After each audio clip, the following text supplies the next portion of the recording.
So guys, আজ আমরা দেখব একটি ডিম কতটা শক্তিশালী হতে পারে। সেটা দেখতে হলে আমাদের সাথেই থাকতে হবে। তো চলুন শুরু করি।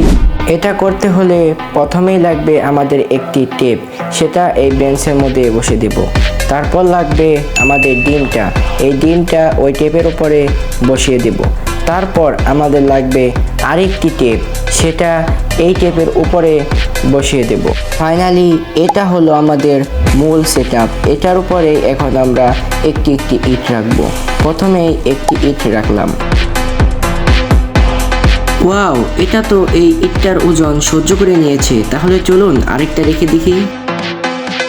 এখন রাখলাম 2 নাম্বার ইট, দেখি এটা এখানে সার্ভাইভ করতে পারে কিনা।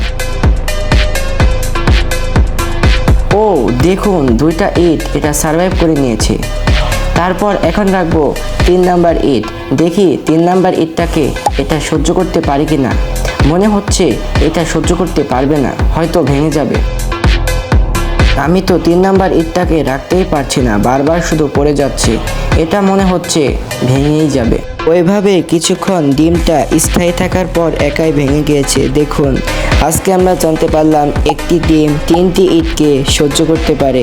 সো আজকের ভিডিওটা ছিল এই পর্যন্তই। ভিডিওটা যদি ভালো লাগে অবশ্যই চ্যানেলটা সাবস্ক্রাইব করে দেবেন। সবাই ভালো থাকবেন, সুস্থ থাকবেন। আসসালামু আলাইকুম।